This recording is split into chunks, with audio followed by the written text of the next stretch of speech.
Happy Friday, everybody, and I'm back for a new episode. He's back for a brand new episode. I don't know where the hell that came from. Ladies and gentlemen, welcome to a brand new episode of Made Man, the most handsome Mad Men podcast on the interweb, where today I talked about Season 4, Episode 8, The Summer Man. The Summer Man. Who's the Summer Man? I'm not sure. But I think it might be Don Draper. He seems to be getting ready for summer. It's getting warmer. And he's swimming a lot at a gym. He's not swimming outside. He's not, playing Marco Polo or cannonballs or just lounging around in the pool. He's doing, lap pool swimming. Seems to be trying to better himself. He looks like he wants to drink a little less. He seems to be, I don't know if he was inspired by Roger writing a book, but he's starting to write down his thoughts. Thoughts on trying to be a better person. Seemingly wanting to drink less and exercise more. Now, that doesn't stop smoking. Because he's in the pool, he's coughing, he's outside, and he's seeing women go by, and he's smelling the perfume and the summer air, and he thinks he smells corn. And, that's okay. Light up another cigarette. I'm a guessing that they don't see smoking as something that athletes don't do. They don't see it as a way like, well, if you want to, get in shape and exercise, you can't smoke. It's bad for your lungs. They don't see that. They don't know that, or they're just avoiding it. Or just, Don Draper's addicted to cigarettes. But he seems to go for a swim just about every day before work. Now, at work, he notices in the morning, I don't remember her name, the blonde doctor, the one who does all the research, the one who's in Stranger Things. She's on the phone yelling and arguing with somebody. I think it might be an ex-husband. They don't really go into it, but that's my guess. Don notices it, but nothing much happens there. He sees his, goes into work. Now, I'm going to be all over the place because I literally just finished it, but if you're brand new to the podcast, I'm terrible at chronological thinking. Where things will pop into my head and I will go with it. Because that's how this podcast is. It's raw. That was weird. Don goes into the office and his secretary actually had work done. Had eye surgery. So that was kind of funny. This secretary, I didn't know why I recognized her. She's the mom from Karate Kid.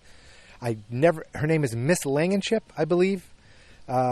And, she basically was put there because Don was going after some of his other secretaries, so this was the safer way of doing it. Don's working on the thing at work this week. Oh, it's so windy. Oh, my goodness gracious. The thing this week, the client is Mountain Dew. They talked about Mountain Dew like it was separate from Pepsi, I think. Now, I don't know when this happened, or if it was always this way, or if I just misunderstood, but Mountain Dew is owned by Pepsi.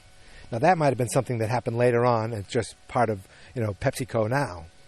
But I don't know how it was then. It might have been its own thing.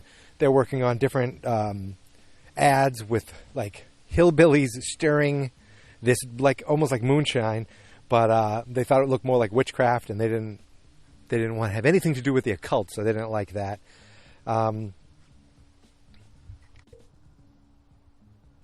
Because of what was going on with Mountain Dew, Don wanted Peggy to take that guy Joey, the freelancer, and have him work full-time for the summer.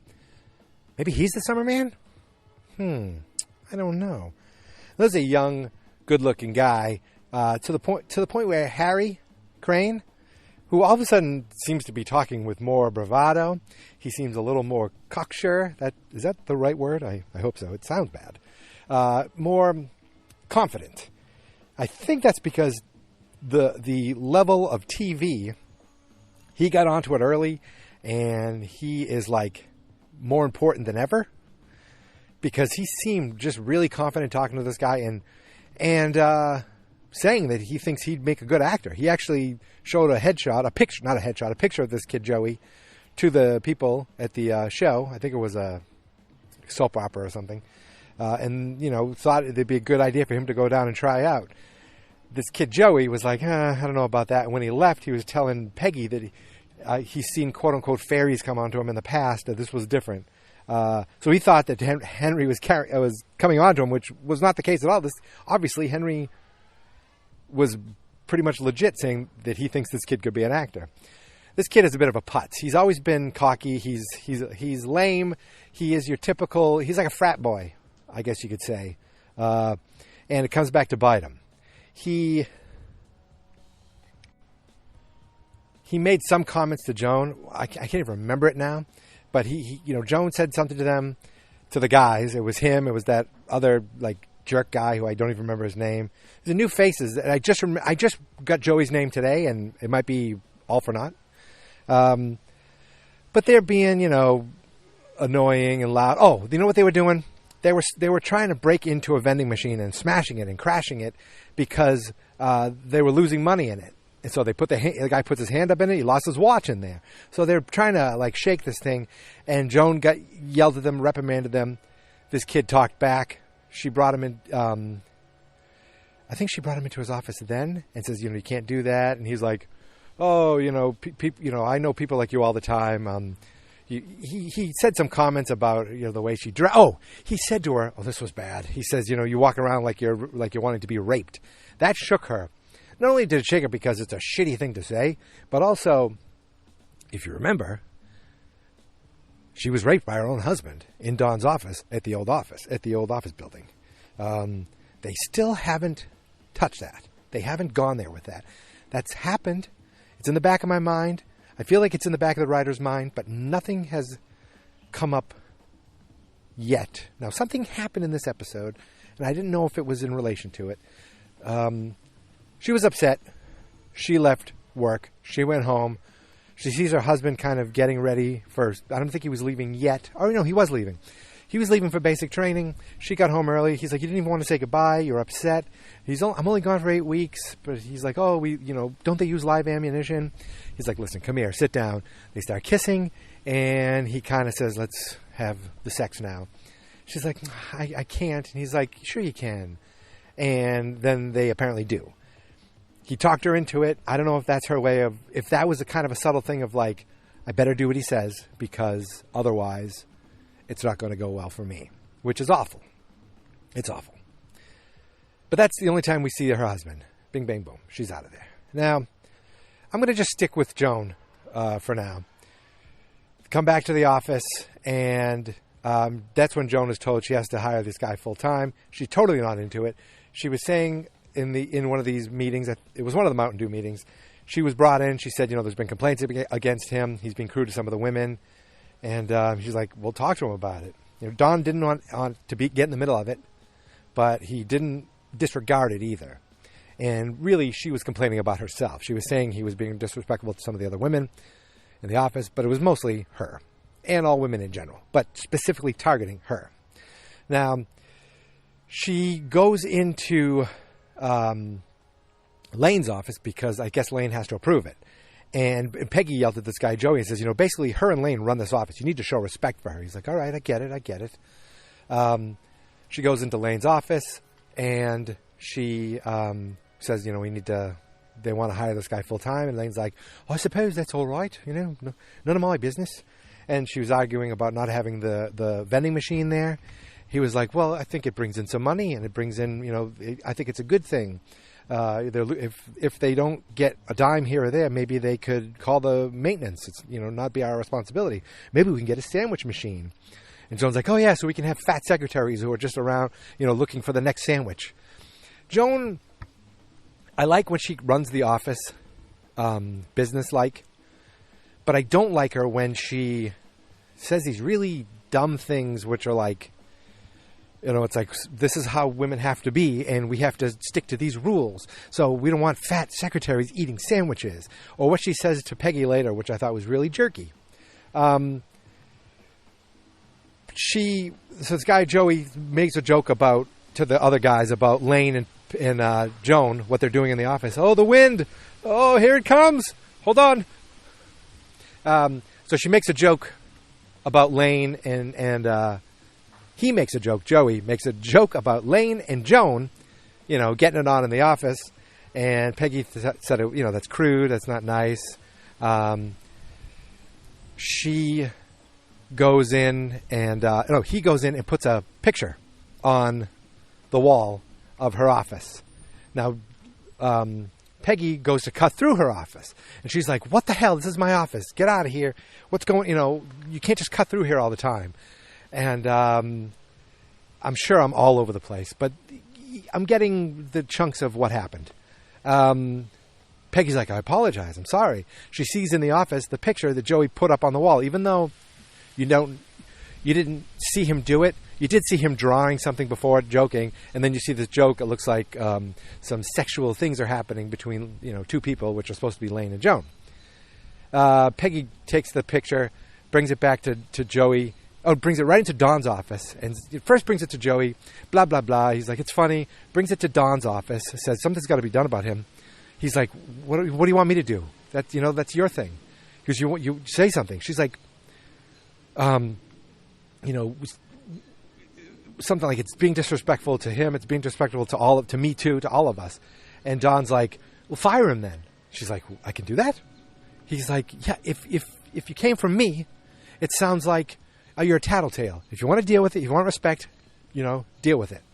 Take control. So she does that. She goes, Joey, can I talk to you? Brings him into the office and tries to say a couple things. And he says something like else rude. And she's like, you're fired. And he goes, whoa, whoa, whoa.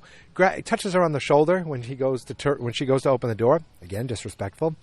And he's like, I'm sorry, you'll get another job. And then he gets real douchey. He says something mean about her, something sexist. Takes a box that she has all the files in, turns it upside down, empties it out, puts all his stuff in it. Says, sorry, boys, fun is over.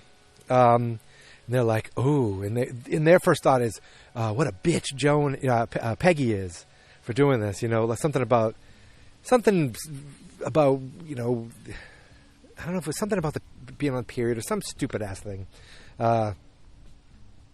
But is that the last we see of Joey? I'm sure I've skimmed over many things. I don't know. Maybe we'll see him show up as an actor later, and Harry will bring him back as an actor or something. I almost said Henry, but guess what? We do see Henry in this. So before I get there, let's finish off the Peggy and the Joan story. End of the day, Joan... Oh, wait. I missed the best part. Joan came into their office and... says, I just want to let you guys know that they said some comment about there's not being any fun at the office. And she's like, I just want to let you know, when you guys are in Vietnam and you're in the dirt, in the holes, crying, wishing you were back here, I'm not going to miss you, and you're not going to be dying for me because I never liked you. And she just walked off, and they were like, oh, snap. Again, that's the frustration, I think, of her husband going off to war and taking it out on these young jerks who think they're just living it up, having a good life. Well, guess what? Shit's going to get real for them. And then they get in the elevator at the end of the day, and Peggy's like, I just want to let you know that I fired Joey. And she was like, I did this for you. And Joan was not having any of that. She was like, oh, great. So, it was my thing, and you had to deal with it because you want to be the big shot. You make me look like the bitch, and I look like a stupid secretary, and you look like a bitch. And she said something else about Peggy before. She's saying, instead of cutting through my office, take the extra steps. You could use them. Joan is frustrated about her husband going off to war, but she's also being a stone-cold biatch to Peggy, who did not deserve it, who actually was sticking up for her, respectful to her, and doing something for her. She didn't fire this guy to look like a bigwig. She fired this guy because Don said, you need to fire this guy. If you want respect, if you think he should be fired, you can fire him. She didn't do this, to say, I'm going to curry favor with everybody and make me look big. That's just kind of what happened. That was the effect, not the reason, or the outcome.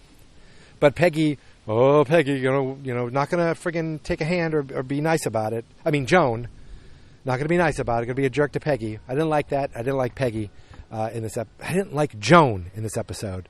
Peggy, I liked. Okay, let's move off of that, and let's move over to the Draper-Francis conundrum. So Don seems like he's trying to better himself, as I said. He was talking earlier in the day about, he was talking while he was writing. Seemed like he wants to drink less. He said to his secretary at one point, bring these bottles back to storage. I don't need them. She's like, you don't need them until you need them. He's like, no, get me cigarettes, but get rid of the alcohol. So he still wants to keep smoking. He's in a meeting, and they pour him a drink, and he kind of just looks at it. He doesn't really care for it. He doesn't drink it until he does. He finally gives in and has a little sip of it. So it seemed like his betterment didn't last very long. And then he goes out, and there's kind of a voiceover of him writing in his journal while things are happening in the episode. It's very Doogie Howser-ish.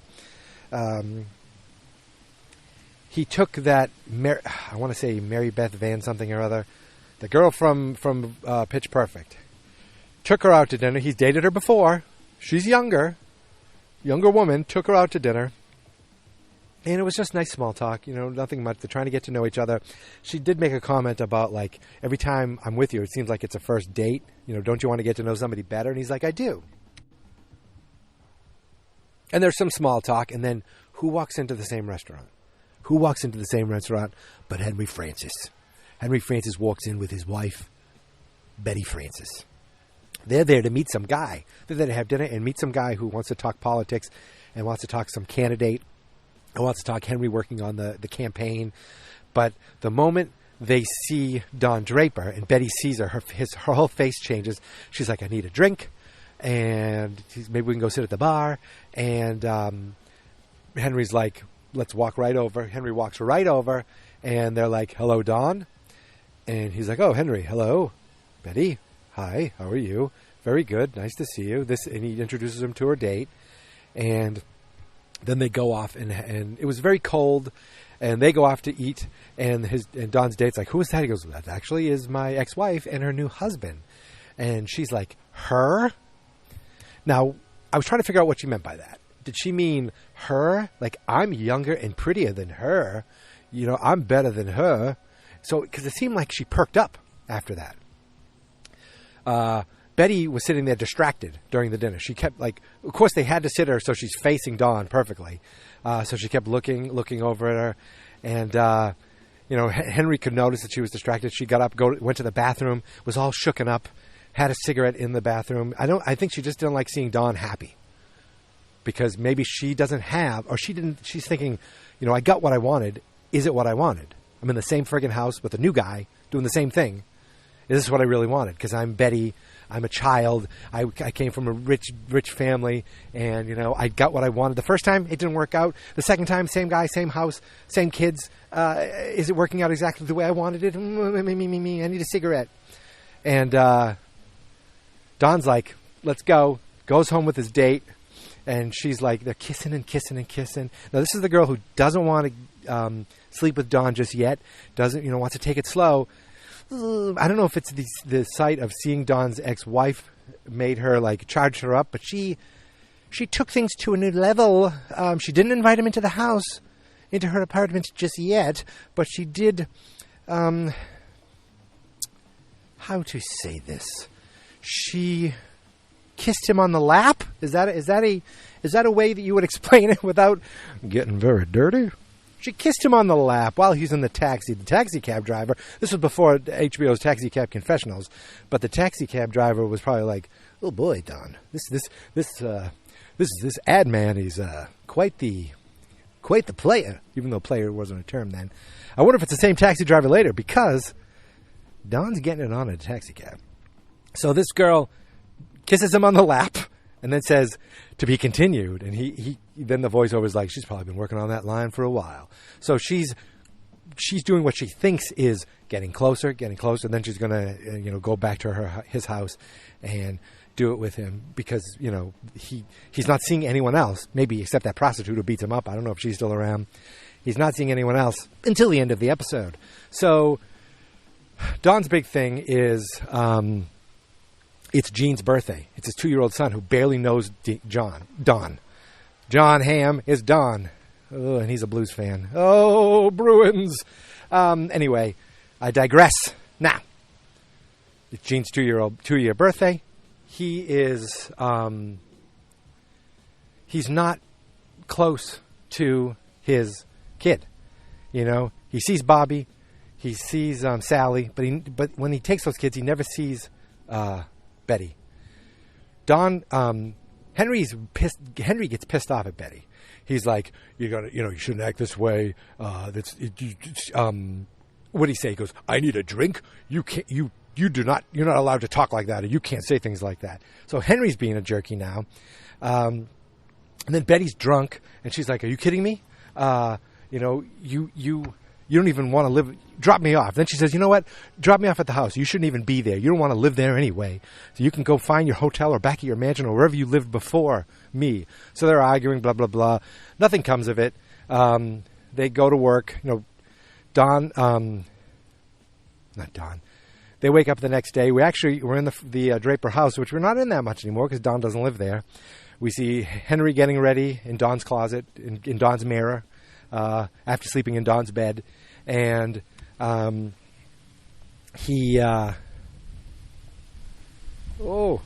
so windy.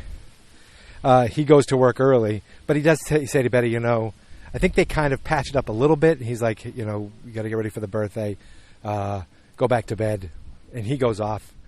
But he gets to work, and the first thing he does is he called Don at his office. Because before he leaves for work, he's in the garage and he sees all these boxes that say Draper, Draper, Draper, Draper. And because he's a bitter fool who started going after a woman when she was 6 months pregnant with her other ex-husband's baby, he takes his car and he drives forward and kind of smashes into the boxes a bit, backs out and calls Don at the office. He's like, Don, I'm getting a boat. I don't even know if that's true. I'm getting a boat and I need room in the garage. So I need you to take your things out of there if you could. That'd be great. And Don's like, yeah, sure. Okay. I can do that. He's like, yes. And it's Jean's birthday on Sunday. And you think he's going to invite him. He goes, so Saturday would probably be better. And Don's like, oh, you're probably right. You're probably right. So Don shows up on Saturday and sees boxes out. They're already out on the driveway. Just take these boxes and go.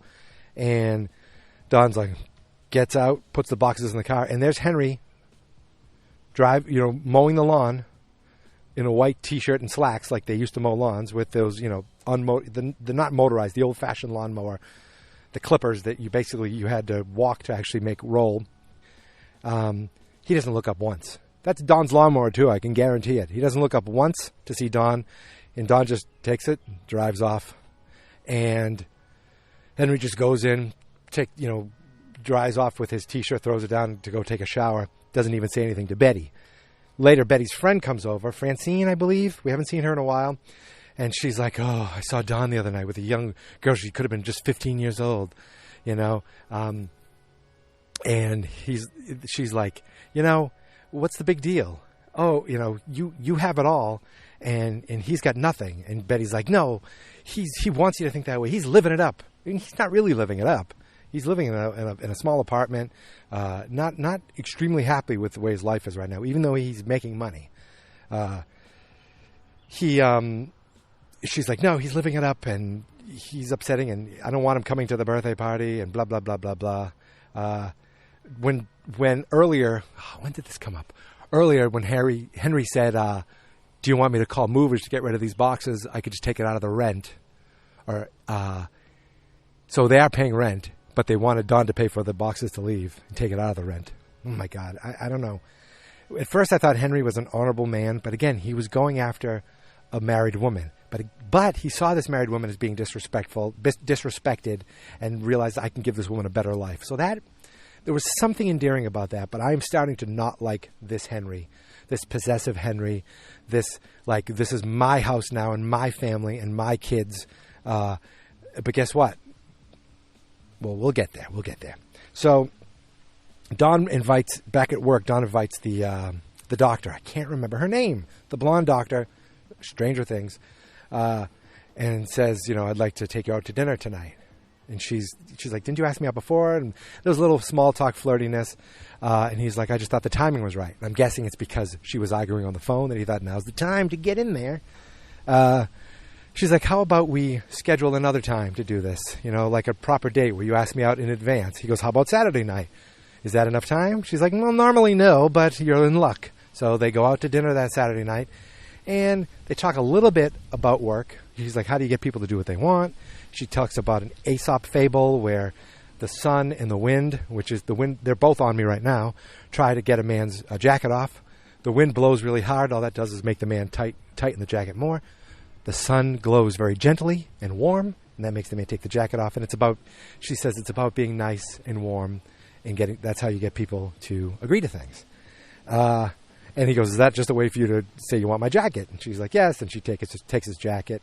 They have a couple glasses of wine.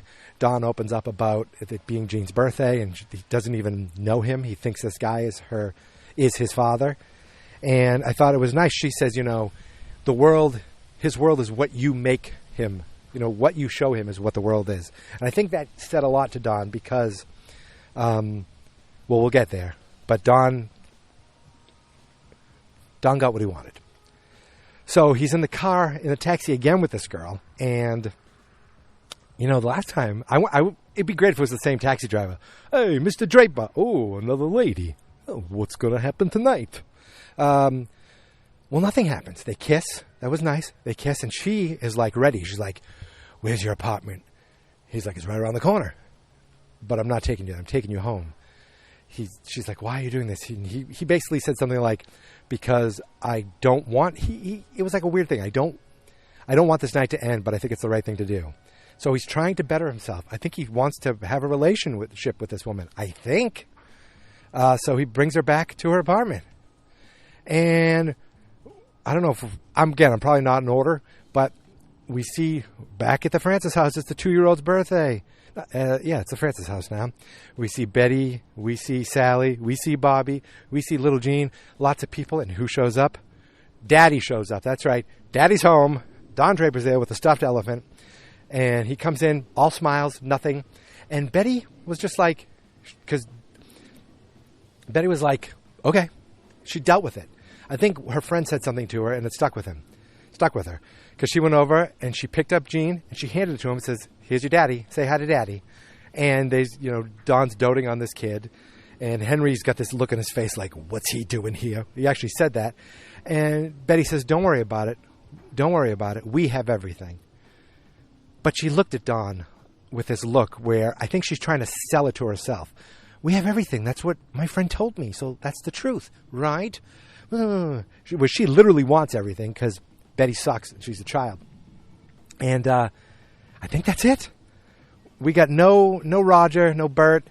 We saw Pete for a second. Pete popped in, yelled about the vending machine because he was on a very important phone call. We did see Kenneth. We mentioned Harry. So we saw a lot of the people, but it was mostly this guy Joey had his moment and he's out of here. Peggy and Joni's husband, and Don, Betty, Harry, Henry. So many names. And the moment I learn your name, sometimes you're out of here. Bye, Joey. I don't know if we'll ever see you again. I think that's it. Now, what's the summer man? Is the summer man like, I'm a different person in the summer? Is Don Draper the summer man? He's trying to be a better man. He's swimming. He's trying to drink less, even though that's not really working. He's trying to see his baby more, his 2-year-old kid more. Is that the summer man? Was Joey the summer man? He's brought in. He was going to be doing work freelance for the summer. They want to hire him full time. Instead, he's out of here. I think Don's the summer man. Unless the summer man was some sort of... I wonder if the Summer Man could be the name of the Mountain Dew drink. Wouldn't that be funny if they called that the Summer Man? Because you have your Mountain Dew, you have your vodka, and that's the Summer Man. I don't know. I made that one up. But you never know. I don't know. I think I know what the Summer Man is. I think it's Don Draper, and that's what I'm going to go with. Folks, I think I nailed it. I think we nailed it. And I have to say, it's a beautiful day out.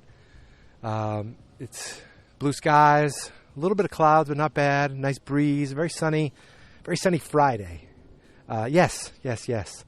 I'm on vacation, so I watched my episode early today, and it's so nice out. I think I'm going to go to a movie. Yes, my friends. Besides Made Man, I'm also doing a podcast. I do one every June, where I do 30 podcasts in 30 days. It's called Fans Not Experts Movie Month. You can find it at fansnotexperts.com/movie month. And I'm going to give you a hint of what today's movie is by telling you what today's movie is. Now, this may actually come out after the podcast, so this may not be a spoiler. But today's movie is John Wick 3. And I'm going to see it in the theater in about an hour. Anyway, folks, you can find everything at fansnotexperts.com. Everything. I'm on Twitter at MadeManPod. And that is it. So, I want to thank you for listening. You can email me, mademan@fansnotexperts.com. There's also a link on fansnotexperts.com where you can leave me messages. I got one last week. It was awesome. You can leave me messages through the Anchor app. Anchor is the way that I upload and host my podcast. And it's awesome and it's free. Check it out, anchor.fm.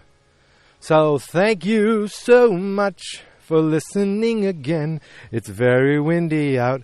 I'm going back inside. So I want to thank you, and I'm going to change into my announcer voice now, as I thank you, as I ride along this windy road, windy road, as the adventure continues, where every week I strive to become a made man.